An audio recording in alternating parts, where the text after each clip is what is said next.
Okay, let's dissect this meme I made. It was from a conversation I was having with someone in a group chat, and they asked how to overturn reverse a decision made in the case. And actually, somebody made a plea deal, and and the case was already said and done, and they wanted to know what they could do, what type of motion. So if you look here, I put ineffective assistance of counsel, IAC motion.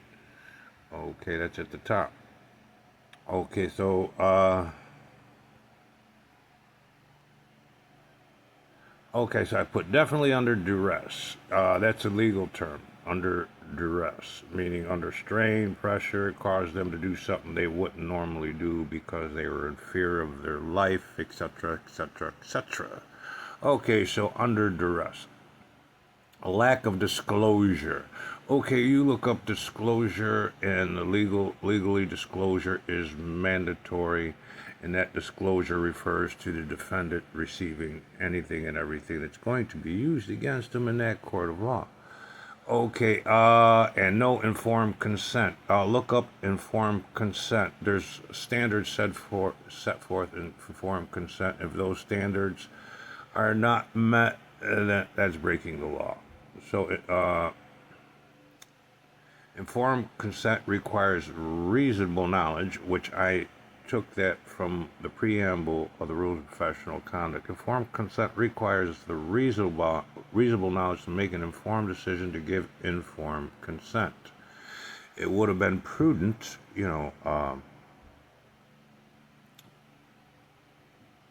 let's say necessary, prudent, to divulge. Look up divulge.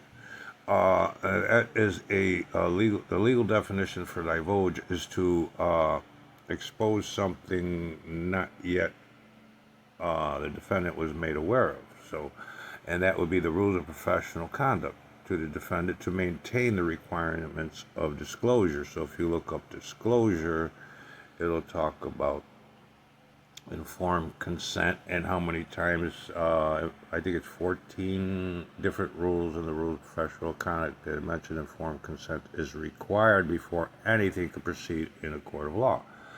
Okay, Okay, it would have been prudent to divulge the rules of professional conduct to the defendant to maintain the requirements of disclosure. That's deprivation of rights. That's breaking the law. Deprivation of rights. That's depriving you of your right to disclosure. And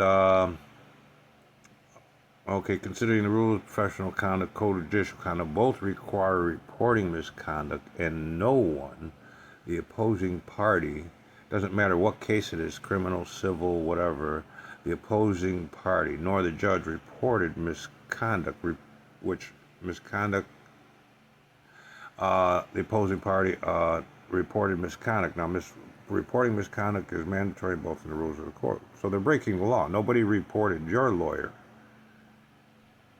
for breaking all these laws, and that's the rules of professional conduct.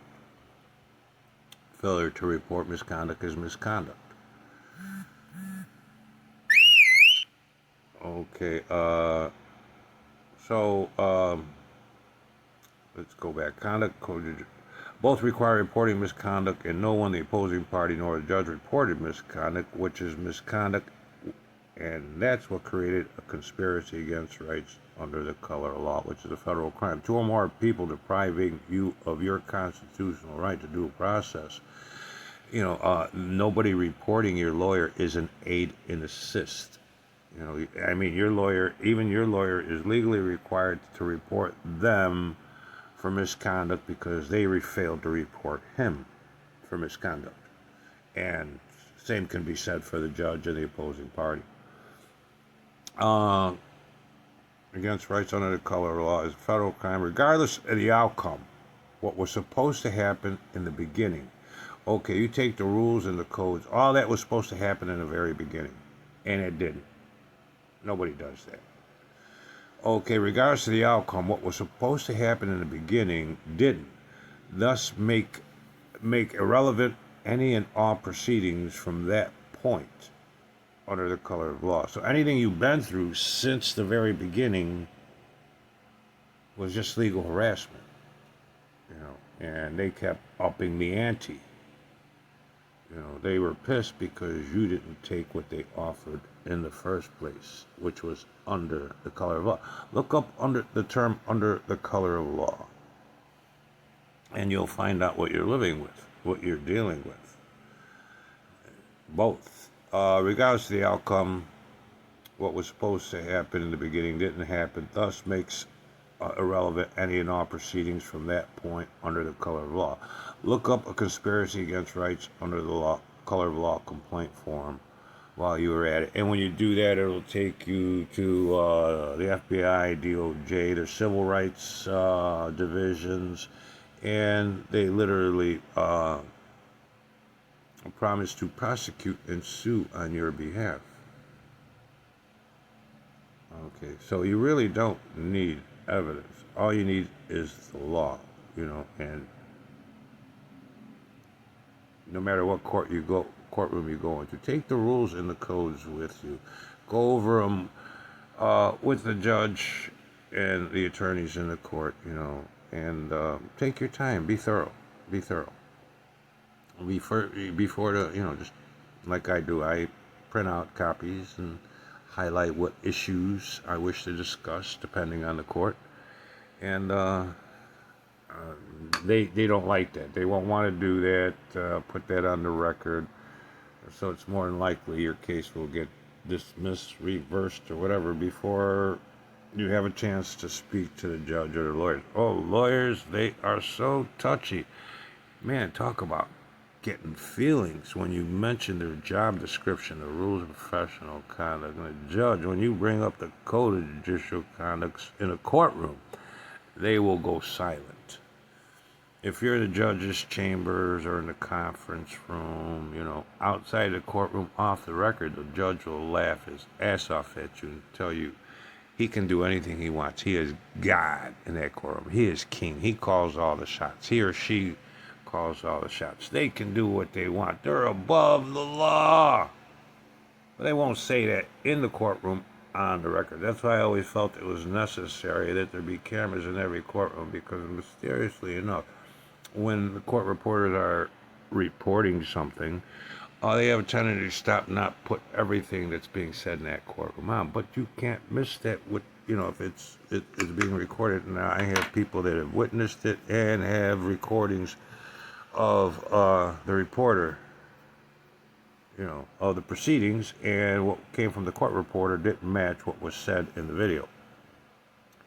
So if we use the law, you know, the law would say in the public interest.